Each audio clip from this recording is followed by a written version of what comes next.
오늘 본문 말씀입니다. 로마서 9장 19절부터 29절까지 말씀입니다. 혹 내가 내게 말하기를 그러면 하나님이 어찌하여 허물하시느뇨? 누가 그 뜻을 대적하느뇨 하리니 이 사람아 네가 뉘기에 감히 하나님을 힐문하느뇨? 지음을 받은 물건이 지은 자에게 어찌 나를 이같이 만들었느냐 말하겠느뇨?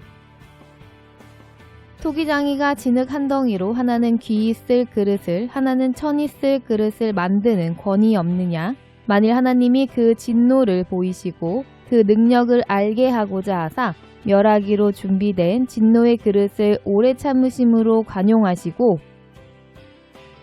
또한 영광받기로 예비하신 바 긍휼의 그릇에 대하여 그 영광의 부요함을 알게 하고자 하셨을지라도 무슨 말하리요? 이 그릇은 우리니 곧 유대인 중에서뿐 아니라 이방인 중에서도 부르신 자니라. 호세야 그래도 이르기를 내가 내 백성 아닌 자를 내 백성이라 사랑치 아니한 자를 사랑한 자라 부르리라. 너희는 내 백성이 아니라 한 그곳에서 저희가 살아계신 하나님의 아들이라 부름을 얻으리라 함과 같으니라. 또 이사야가 이스라엘에 관하여 외치되 이스라엘 뭇 자손의 수가 비록 바다의 모래 같을지라도 남은 자만 구원을 얻으리니 주께서 땅 위에서 그 말씀을 이루사 필하시고 끝내시리라 하셨느니라. 또한 이사야가 미리 말한 바 만일 만군의 주께서 우리에게 씨를 남겨두시지 아니하셨다면 우리가 소돔과 같이 되고 고모라와 같았으리라 함과 같으니라. 아멘.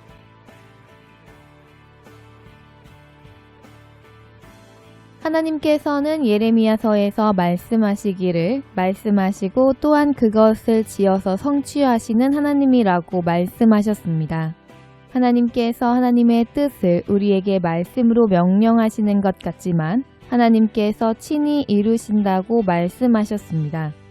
이것은 세상의 일들에만 한정된 것이 아니라 우리의 인생의 여정도 마찬가지인 것입니다. 하나님께서 우리의 생을 시작하셨으며 우리의 마지막도 하나님께서 결정하실 것입니다. 우리의 처음과 끝을 하나님의 뜻대로 이루신다면 그 중간 과정도 하나님께서 뜻하시고 그 뜻대로 인도하실 것을 알 수 있습니다. 그러므로 우리는 우리의 삶에서 어떠한 일이 닥치더라도 하나님이 이끄시는 과정 중에 있음을 신뢰해야 하는 것입니다. 그러므로 우리가 삶의 과정에서 지위가 좀 높아졌다고 해서 교만한 마음을 먹지 말아야 할 것이며 낮아졌다고 해서 절망하지 말아야 하는 것입니다. 그 모든 것이 하나님의 뜻을 이루는 과정이며 전능하신 하나님께서 이루시기 때문입니다. 하나님께서는 겸손한 자를 가까이 하시고 은혜 주신다고 말씀하셨습니다. 그렇다면 겸손이란 무엇입니까? 겸손은 그저 칭찬받기를 사양하고 남의 종노릇을 잘해주는 것이 겸손이 아닙니다. 겸손은 자기에게 닥치는 모든 일을 자기가 해결해야 할 일로 받아들이는 태도를 말씀하시는 것입니다. 좋은 일은 순순히 받아들이기 쉽습니다.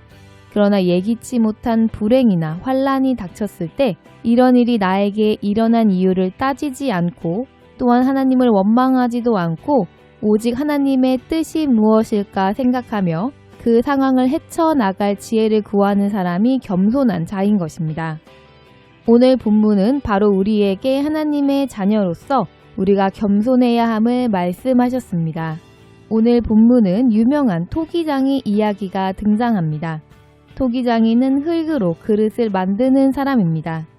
토기를 만드는 사람은 자신의 목적에 따라 그릇을 만들고 만들어진 그릇은 자신의 목적에 맞아야 사용하는 사람입니다. 이 토기장이가 다른 사람 눈에는 그저 주전자로 쓰일 그릇을 만들어 놓고서도 밥을 지어 먹는 용도로 사용한다고 해도 아무도 그를 탓할 사람이 없는 것입니다. 그러므로 사람의 손에 의해 만들어진 그릇은 그릇을 사용하는 사람에게 그릇인 자신의 마음에 맞게 사용해 줄 것을 요구할 수가 없는 것입니다. 아무리 정성을 다해 그릇을 만들었다고 해도 이 그릇이 불평하면서 토기장이의 목적과 전혀 다른 쓰임을 요구한다면 토기장이는 이 그릇을 제대로 사용하지 못하게 될 것이며 사용되지 못하는 그릇은 버려지게 되는 것이 당연한 것입니다. 그러나 아무리 못생긴 그릇이라 할지라도 지어진 목적에 충실하게 자신을 내어주는 그릇은 주인에게 사랑받으며 주인과 가장 가까이 있게 될 것은 너무나도 당연한 것입니다. 우리는 이 그릇과 같은 존재입니다. 우리는 토기장이가 자신의 목적에 따라 그릇을 지음과 마찬가지로 하나님께서 하나님의 뜻을 위해 우리를 지으셨고 생기를 불어넣어 주셨습니다. 그래서 우리는 우리가 사용하는 그릇들과 다르게 말하고 생각하므로 우리는 우리가 마치 하나님과 동등한 존재로 착각하는 듯합니다. 세상적인 경우에도 자식이 그 부모를 함부로 꾸짖거나 다그치지 못하는 것이 일반적인 현실임에도 불구하고 우리는 하나님께 힐문하는 것을 두려워하지 않습니다. 나의 쓰임과 남의 쓰임을 비교하면서 하나님을 불의하다, 옳지 못하다고 항의하는 것을 당연하게 생각합니다. 그러나 우리는 하나님 앞에서 자신에게 닥친 일에 대해 불만할 수 있는 존재가 아니라는 사실을 이 토기장이의 이야기로 교훈하십니다. 우리는 우리의 위치, 지위를 올바르게 알아야 하는 것입니다. 우리는 우리가 스스로 원해서 태어난 존재가 아닙니다. 우리는 오직 하나님께서 뜻을 가지고 지으신 존재이며 그분의 때에 그분의 계획에 따라 보내심을 받은 존재들이므로 보내신 하나님의 계획과 소원을 위해 인도하시는 대로 순종해야 하는 존재입니다. 그런데 우리가 자신이 주인이라는 생각을 버리지 못하므로 하나님의 모든 말씀을 제대로 받아들이지 못하는 것입니다. 간장종지가 스스로를 국그릇이라 착각하므로 주인을 향하여서 나를 세운다면 어떻게 되겠습니까? 그러므로 우리의 구원이 참으로 어렵다는 말씀을 27절에서 하시는 것입니다. 이스라엘 백성, 즉 믿는다고 하는 사람이 바다의 모래 같을지라도 남은 자만이 구원을 얻는다는 것입니다. 이사야서에서는 이 남은 자의 숫자를 산꼭대기의 깃대 같고 영위의 기호 같다고 말씀하셨습니다. 산이 아무리 많아도 꼭대기에 의미 있는 깃발이 꽂히는 산은 몇 개 안 됩니다. 또한 영위의 깃대와 같다고 말씀하셨는데 한 영은 6,000명으로 이루어진 군사 조직을 말씀하시는 것으로 이 조직의 기호는 6,000명의 단 하나의 깃대만 있을 뿐이라는 사실을 비춰볼 때 남은 자의 수가 매우 적다는 것을 알 수 있습니다. 우리는 하나님의 말씀을 듣고 그 말씀대로 순종하기 위해 기도하는 사람이어야 합니다. 우리 조상 아담이 하나님을 배반하고 사탄에게 순종함으로 인류는 사탄에게 속하게 되어 하나님과 원수가 되었습니다. 창조주이신 하나님과 원수가 되는 길을 알지 못하고 선택했지만 스스로 멸망길을 택한 것입니다. 하나님께서 아담에게 선악을 알게 하는 나무의 열매를 먹는 날에는 정령 죽으리라고 말씀하셨지만 사단은 아담을 미혹할 그 열매를 먹으면 하나님처럼 눈이 밝아져 하나님과 같이 되어진다고 말했습니다. 그 말을 아담은 받아들여 그 말에 순종했고 아담의 후손은 자신을 창조주보다 더 중요하게 생각하게 되었습니다.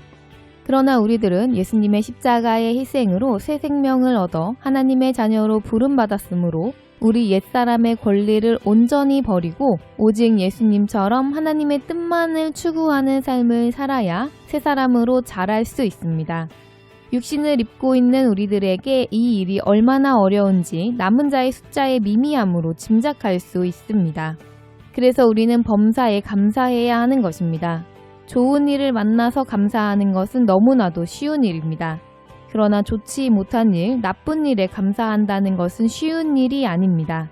우리가 하나님을 향하여서 분노와 원망의 말을 쏟아놓지는 않는다고 하더라도 우리의 마음이 상하여서 하나님께 감사하지 못하게 되는 것입니다. 우리는 낮아지는 것을 견디지 못합니다. 심지어 하나님을 믿는 신자가 되는 것조차도 낮아지지 않기 위함인 경우도 있습니다. 그러므로 누가 나의 행위를 지적해서 잘못됨을 드러내어 자신을 낮은 자로 보이게 하는 것도 견디지 못하는 것입니다.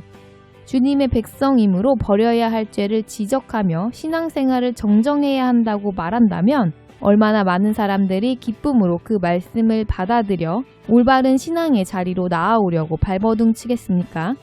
이런 실정을 잘 알기에 아무도 우리의 죄를 책망하지 않는다면 겉모양은 하나님의 자녀인 것 같으나 우리는 모두 망하게 될 것입니다. 그러므로 우리는 성경에 기록된 대로 하나님의 자녀로 자기를 부인하고 십자가를 지고 주님을 붙쫓아야 합니다. 우리는 하나님께서 우리를 이유 없이 낮추시지 않으신다는 것을 믿어야 합니다. 하나님께서는 땅에서 하신 말씀을 반드시 필하시고 끝내신다고 말씀하셨습니다. 하나님께서는 반드시 우리들을 하나님의 사람으로 온전하게 자라가게 하신다는 것입니다. 그 과정을 잘 견뎌내는 비결은 무엇입니까? 가장 먼저 하나님의 절대 선하심을 신뢰하고 내 스스로가 생각하는 권리를 주장하지 않고 하나님의 말씀에 순종하는 것입니다. 그 과정을 지나면서 우리들의 속이 썩어지는 것입니다. 속이 썩는다는 것은 우리의 마음이 괴로움을 당한다는 것입니다. 나의 원래 성격, 나의 원래 목적, 나의 행복, 나의 기쁨을 포기하게 되면서 우리는 마음이 상하는 것이 속이 썩는 것입니다. 육신을 가진 인간이 육신을 위한 것을 쉽게 포기할 수가 없기에 우리는 하나님께서 말씀하신 대로 순종하기 위해 속이 썩어가면서 나를 기쁘게 하는 것을 버리게 될 때 겸손한 마음을 얻을 것이며 하나님을 기쁘게 하는 새 사람으로 변화되는 것입니다. 즉 속이 많이 썩을 때 우리의 마음이 변화되는 은혜를 받아 겸손해짐으로 옛사람을 버리고 부인할 수 있게 되며 그 대신 하나님의 사람, 새 사람의 마음으로 자라게 되어지는 것입니다. 이러한 과정이 우리가 선한 싸움을 싸우는 과정입니다. 우리는 선한 싸움을 세상 끝까지 싸워야 합니다.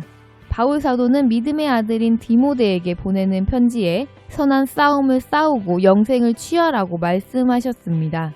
선한 싸움을 싸우는 과정이 영생을 취하는 과정이며 선한 싸움에서 승리하는 것이 영생을 취하게 되는 것입니다. 그런데 우리가 열중하는 싸움은 언제나 어디서 일어나고 있습니까? 육신이 잘 되기 위한 싸움, 돈을 벌기 위한 싸움, 높은 지위를 가지기 위해, 명예를 얻기 위해, 성공을 얻기 위한 싸움은 끊임없이 벌어지고 있음에도 불구하고 우리 안에서 선한 싸움은 싸워본 적도 없고 승리의 기쁨도 알지 못한다면 우리는 어떠한 삶의 결말을 맞이하게 되겠습니까? 우리는 각자 자신의 속을 들여다보아야 합니다. 하나님의 말씀을 듣고 그 말씀을 지켜 순종하기 위해 자기를 부인함으로 속이 썩어본 적이 없다면 우리의 옛사람이 얼마나 생생히 살아 멸망으로 달려가고 있는지를 알아야 하는 것입니다.